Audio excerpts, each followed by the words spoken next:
Long before the world knew his name, Kanye Omari West was just a bright-eyed boy growing up on the south side of Chicago, a place rough around the edges but full of soul.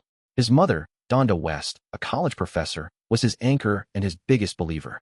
His father, Ray West, a former Black Panther and later a photojournalist, taught him early on the power of vision, the importance of staying.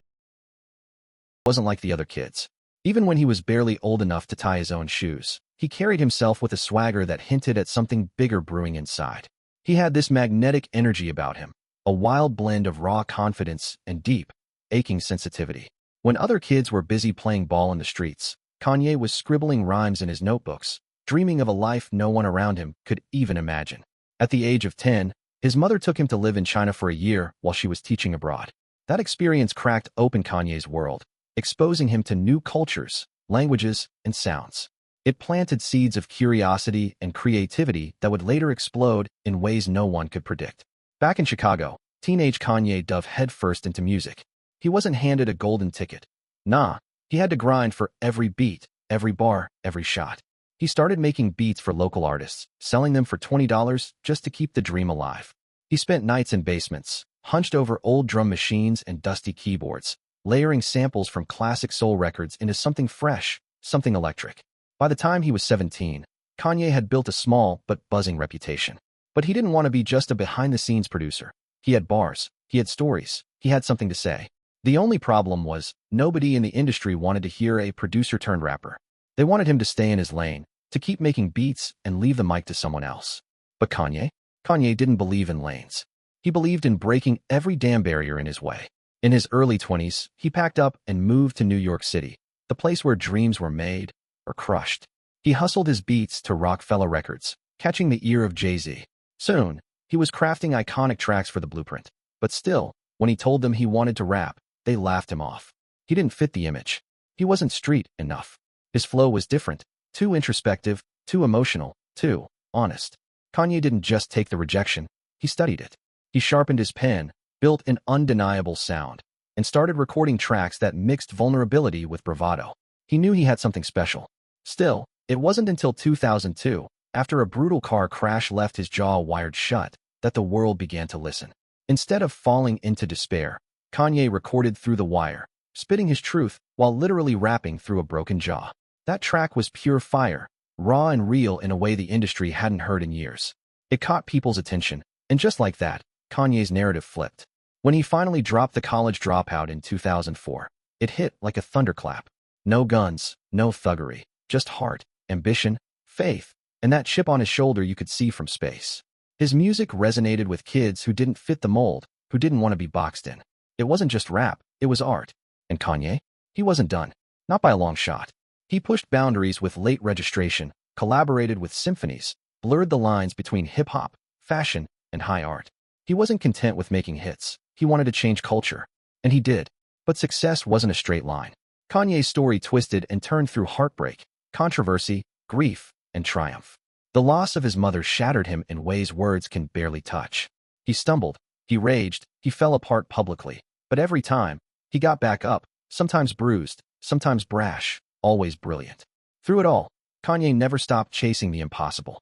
He launched Yeezy, redefining sneaker culture. He dropped 808s in Heartbreak, inventing a new sound that would shape an entire generation. He dared to call himself a genius long before the world was ready to admit it. And whether you loved him or hated him, you couldn't look away. Because Kanye West wasn't a rapper from Chicago. He was a dreamer who dared to believe that the world could bend to his vision if he just pushed hard enough. And somehow, against every odd, every no, every door slammed in his face, he made it happen. He became the man he always told himself he could be. Kanye's story isn't clean. It's messy, loud, brilliant, heartbreaking. It's human. And that's exactly why we can't stop watching. By the time the 2010s rolled in, Kanye West wasn't just a musician anymore. He was a cultural force, a lightning rod, a walking contradiction wrapped in designer fabric and raw ambition. After dropping My Beautiful Dark Twisted Fantasy, an album that many would later call his masterpiece, Kanye seemed untouchable. The album was pain and triumph poured into music. It was excess and regret stitched together like a bleeding tapestry. Every song dripped with emotion, rage, brilliance, a window into a mind that refused to settle for good enough. But even then, you could feel the storm brewing. Fame had its claws deep in him. The media loved to paint Kanye as a villain, the egomaniac, the disruptor, the man who would snatch a mic from a pop princess on live TV and say what everyone was too afraid to admit. And in a way, Kanye leaned into it. If the world wanted a villain, he'd give them one, but it would be his villain, on his terms. Through all of it, he found love chaotic, messy, earth-shaking love with Kim Kardashian. Together, they built an empire that blurred the lines between celebrity and royalty, between public spectacle and private ache. Their marriage is a symbol of modern fame. Too big, too bright, too watched to ever be truly safe. And yet, beneath the glitz, Kanye was fighting wars most couldn't see.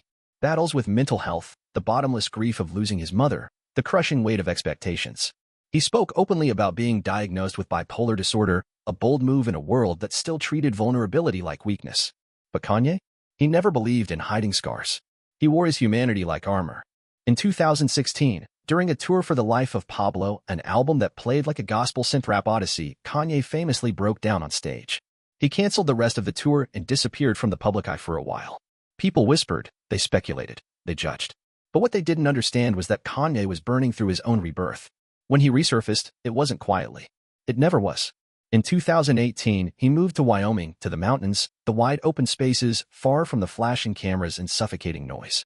There, he built a studio and started creating again, tapping into something raw and primal.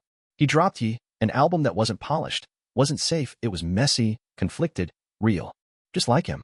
And then came the turn no one predicted. Kanye West, the once mouthy outsider, announced he was running for president of the United States. It was easy for the world to mock, to laugh, to dismiss. But beneath the spectacle, if you looked close enough, you could still see that little boy from Chicago, the dreamer who refused to believe there was anything he couldn't do. The campaign was chaotic, sometimes heartbreaking to watch, but it was Kanye being Kanye. Audacious, fearless, hard on his sleeve, vulnerable. Through it all, his music kept evolving. Jesus is King marked a pivot toward faith, a raw declaration that after chasing the world's approval for so long, he was chasing something bigger now. The beats were still sharp, the production still of urgency, a hunger for redemption. In 2021, he released Donda, a sprawling, emotional tribute to his late mother. The album wasn't just a collection of songs, it was a prayer, a reckoning. A man kneeling before the ghosts that had shaped him, offering up his grief, his guilt, his gratitude. Listening to it, you could almost hear Donda's voice in the spaces between the beats, guiding him, grounding him. Today, Kanye West is many things, a billionaire, a provocateur, a father, an artist still restless at heart. He's burned bridges and built new ones. He's been a villain, a visionary, a victim, and a hero, sometimes all in the same breath. But more than anything, Kanye is a mirror for the madness of fame, a mirror for the beauty of dreaming too big, a mirror for the chaos that lives inside us all. His story is still being written, with every misstep, every comeback, every new creation. Kanye West is not a man who seeks to be understood. He's a man who seeks to create, to feel, to live louder than anyone ever dared to before. And whether you cheer for him or curse his name, you can't deny the truth. Kanye West changed the world. And somehow, he's just getting started.